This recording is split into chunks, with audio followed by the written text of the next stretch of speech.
It happened again. Here we go again. We did it again! I did it again. I did it again. Ow! Here we go again. Here we go again. Filmmakers are told to avoid tropes. It's so bad! Tropes are often associated with unoriginality and overuse. MacGuffin? Oh, MacGuffin. Mr. MacGuffin. Mr. MacGuffin? That sounds like a MacGuffin to me. But contrary to popular belief, they aren't all bad. I'm liking this. Continue.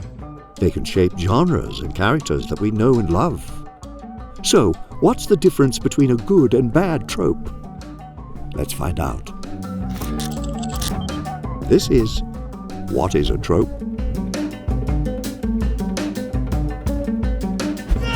Before we get started, be sure to subscribe and click the bell for more videos on all things filmmaking.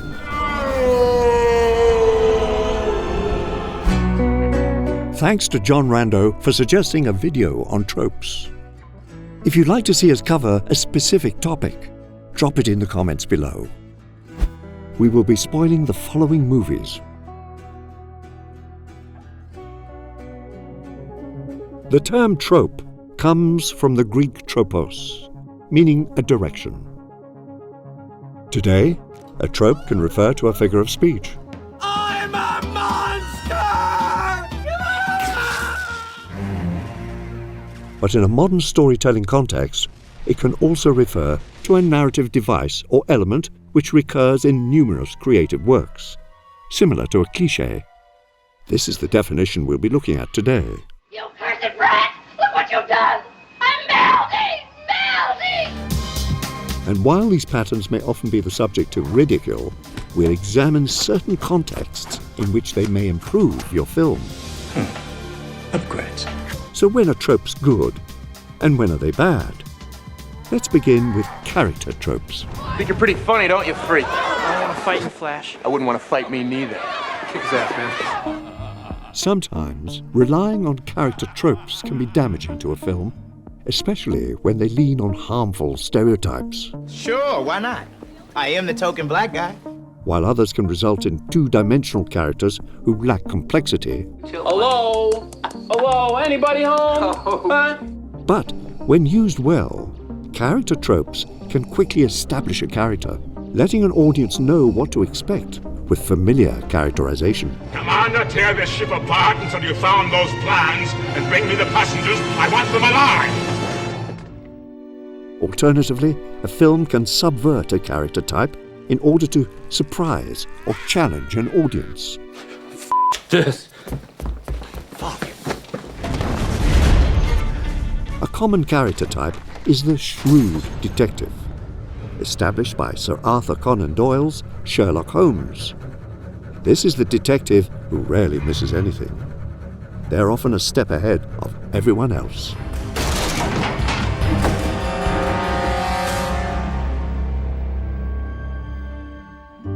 Continuing this tradition, writer-director Rian Johnson gives us Benoit Blanc. Mr. Blanc, if you please.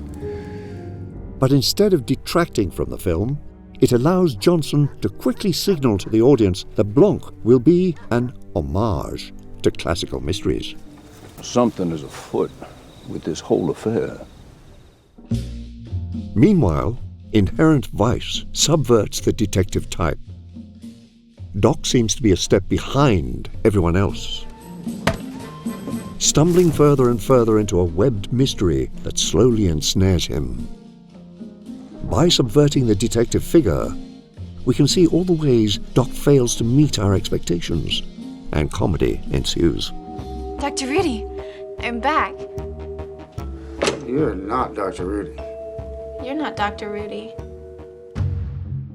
Another character trope in the detective genre is the femme fatale, a romantic interest whose seduction results in a protagonist's demise.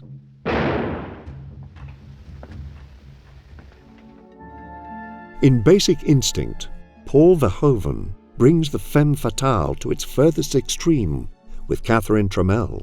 Thought you didn't have any cigarettes. Oh, I found some in my pocket. Would you like one? Trammell seduces Nick in increasingly obvious ways as the film progresses. It's nice. And other characters in the film see her as dangerous. You're dealing with someone very dangerous. And very ill. By making the trope as blatant as possible, Verhoeven is able to comment on traditional masculinity's destructive relationship with sexuality and use Trammell as a red herring, misdirecting the audience from the true culprit. Or perhaps not. I'd have to be pretty stupid to write a book about killing and then kill somebody the way I described it in my book. I'd be announcing myself as the killer. I'm not stupid. Killing Eve, meanwhile, subverts the femme fatale. It's not my fault you're dressed as a maid. You look cute, by the way. Eve and Villanelle's queer relationship complicates the heterosexual power dynamics in most femme fatale detective pairings. You'll feel better soon. I'll look after you. Additionally, Villanelle is portrayed with more interiority than most femme fatales. I'm just so bored. We see her vulnerability, giving her a depth that goes far beyond a trope. I know I'm not normal. I don't feel things.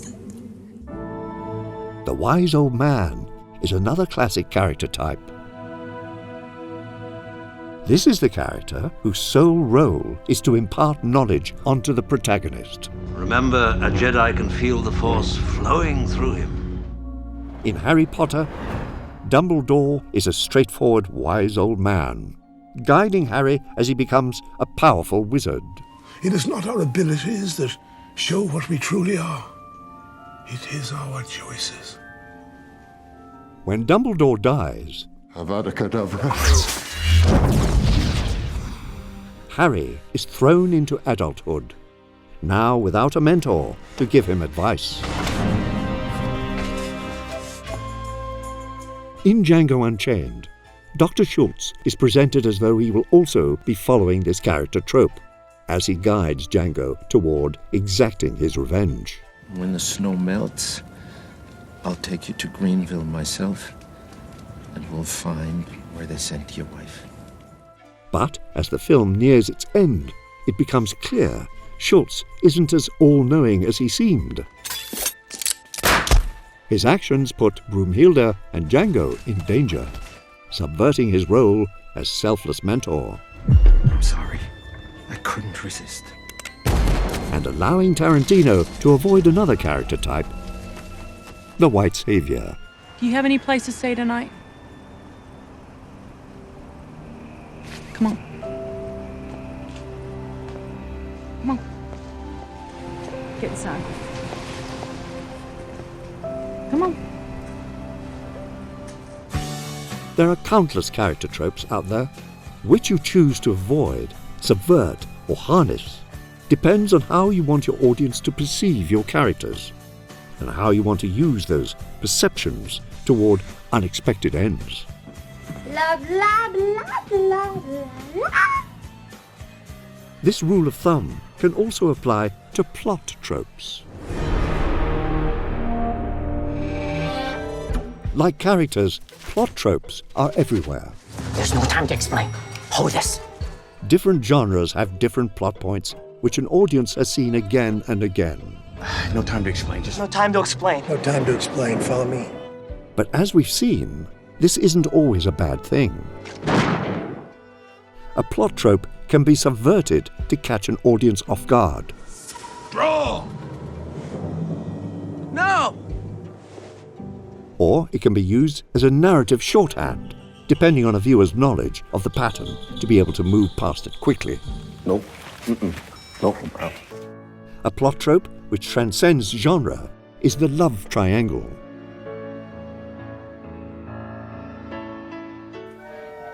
In the original Star Wars trilogy, George Lucas uses the relationship as a subtle subplot. Can't get out that way. Looks like you managed to cut off our only escape route. Maybe you'd like it back in your cell, Your Highness.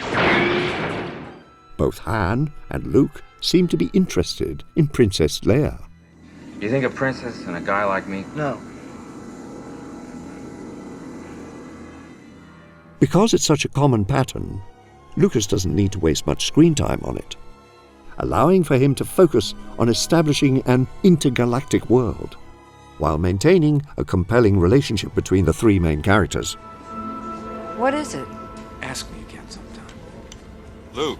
Hi, hon. Fight Club establishes a love triangle between the narrator, Tyler, and Marla, fueling much of the conflict of the second act. You got some up friends, I'm telling you. But it is subverted when it's revealed that the narrator and Tyler are one person. She knows too much. I think we're gonna have to talk about how this might compromise our goals. Novelist Chuck Palahniuk and screenwriter Jim Uhls uses the trope to mislead the audience to assume otherwise. You what kind of sick game are you playing at? Putting me on a oh my god, your face. Yeah, I know. Even twists can be tropes, like the "it was all a dream" reveal. In Inception, Christopher Nolan uses this reveal repeatedly in order to destabilize the audience's sense of reality, so that by the end, we're left wondering if it was in fact a dream or not. Time Bandits, meanwhile, subverts the plot point. Hey, you can't leave me! Wait, please! After the film's climax, we are led to believe Kevin dreamed up his fantastical adventures. Come on! But when he finds Polaroids of the events in his bag, we realize it wasn't a dream after all, allowing for one final twist. Another classic plot trope is the heroic sacrifice. Hello, boys! I'm back!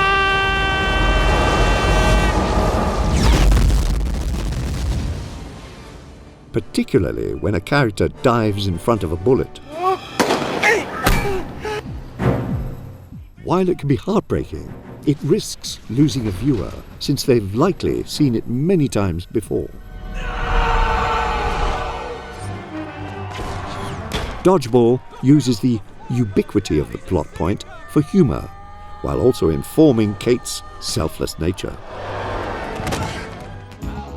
22 Jump Street subverts the cliché. Schmidt tries to take a bullet, but fails. The moment epitomizes Schmidt and Jenko's relationship. Schmidt means well, but is frequently outmatched.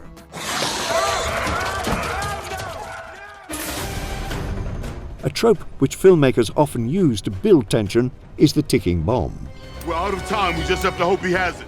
A protagonist knows a bomb is going to go off at a certain time, and they need to go through a series of obstacles to defuse it. One now! John Carpenter heightens this plot device in Escape from New York. Snake has 2 micro-explosives inserted into his arteries. If he fails his mission, he'll die. 10 or 15 seconds. Come on now. By having the ticking time bomb only affect Snake, Carpenter establishes that Snake is no traditional hero. He only cares about his own well-being.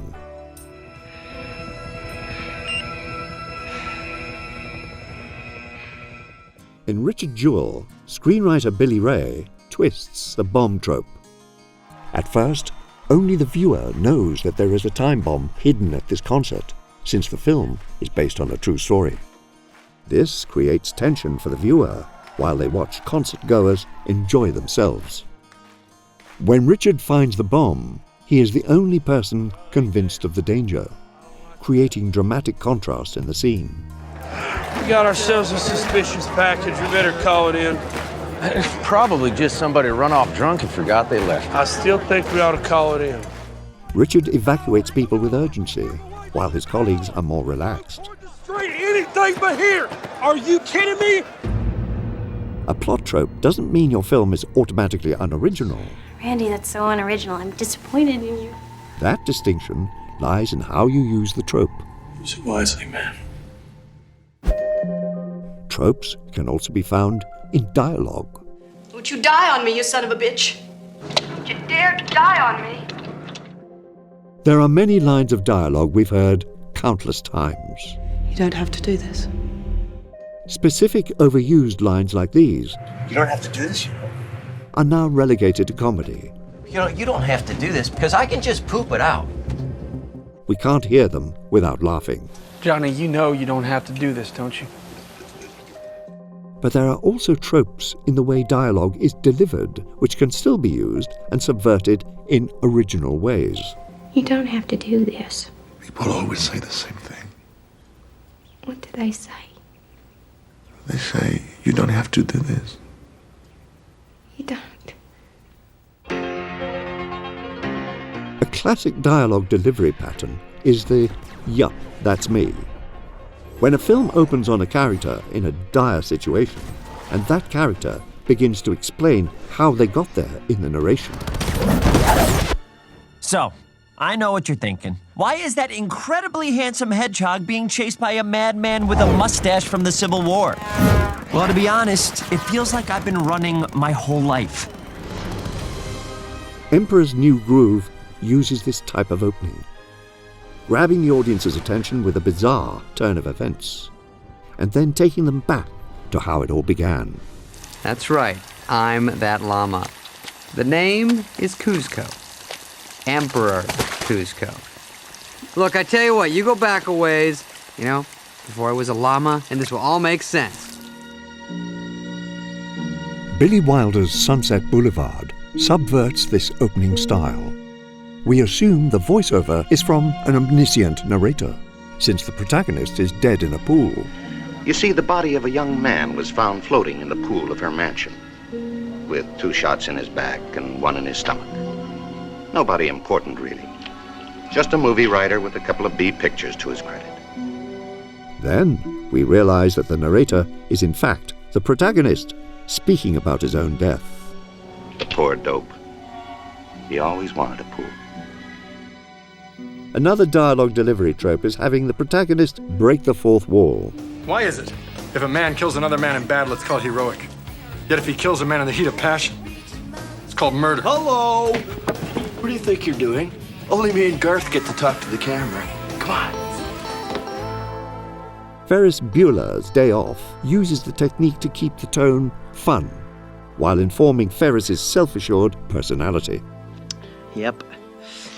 I said it before and I'll say it again. Life moves pretty fast. You don't stop and look around once in a while, you could miss it. Fleabag, meanwhile, subverts this approach. Fleabag addresses the camera, but the priest notices. We lost a week. What was that? What?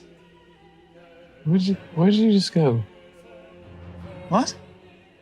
By addressing her fourth wall break, the priest establishes himself as a perceptive person who understands Fleabag better than other people. Okay. The letter voiceover is an additional dialogue delivery trope, where narration is delivered in the form of a note a character has written. 25th May, Budapest. Left Budapest early this morning. In The Curious Case of Benjamin Button, the letter voiceover provides a structure to the film, while adding a feeling of wistful nostalgia to the narration. I would listen to the house breathing. All those people sleeping. I felt safe. The opening of Her provides a subversion. Because of our familiarity with the technique, the audience initially believes Theodore is speaking about an experience of his own. I've been thinking how I could possibly tell you how much you mean to me.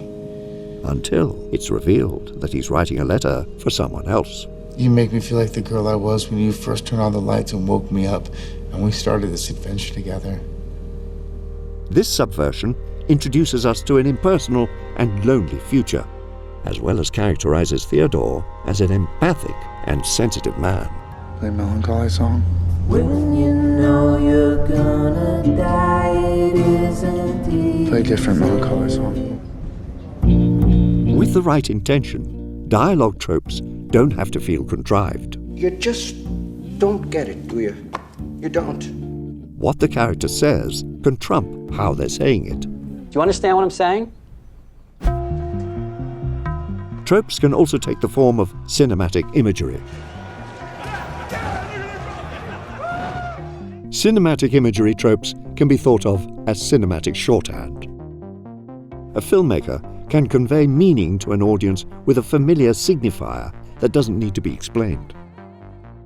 For example, when we see an old Victorian home with cobwebs, we instantly think it's a haunted house. There are many locations which serve a similar purpose. Abandoned warehouses are associated with criminal activity, which allows for Zoolander to make this joke. 10 minutes. Old members only warehouse. Idyllic suburbs are another setting trope. A perfect American town with cookie-cutter houses. Pleasantville uses its idyllic suburb to comment on the suffocating conformity of the 1950s.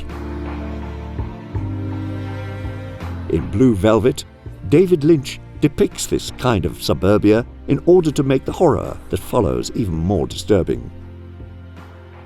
His subversion comments on the darkness which hides under the seemingly tranquil exterior of the American suburb.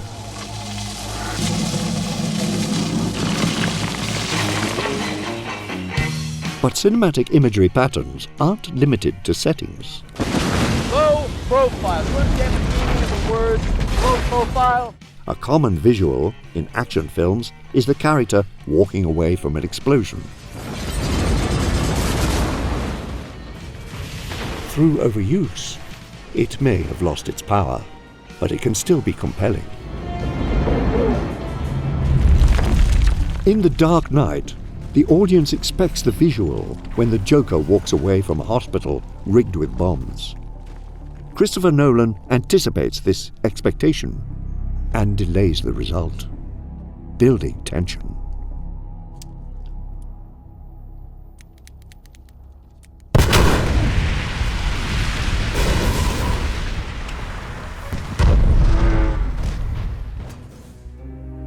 Dying in a character's arms is another cinematic trope.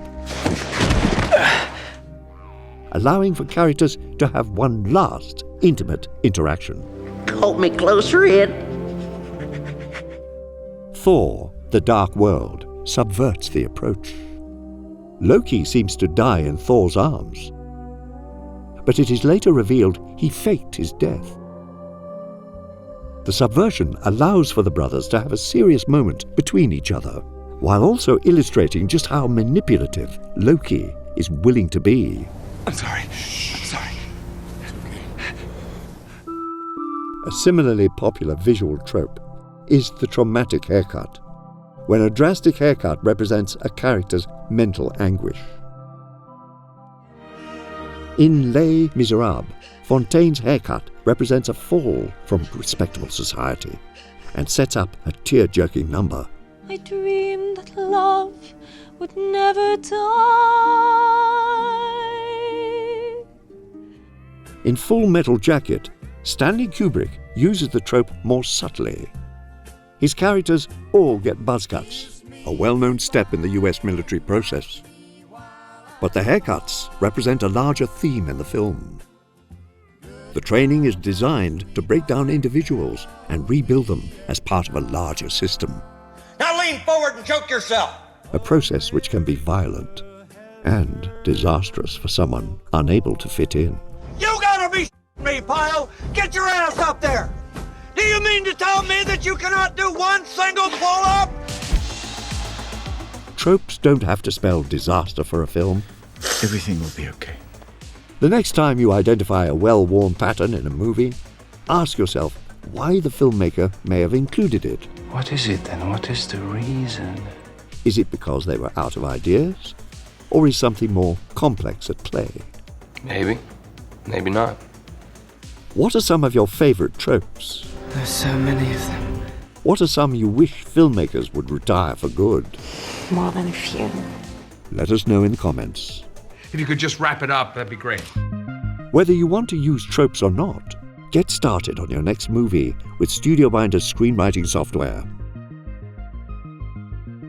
And don't forget to subscribe to stay in the loop for more videos on filmmaking techniques. At the risk of sounding like a trope, it's a trope. We'll see you next time. It's a horror trope. That's like the classic high school trope. Total trope. Walsh is using every trope in the book. You know what my least favorite horror trope is? It's a slasher trope.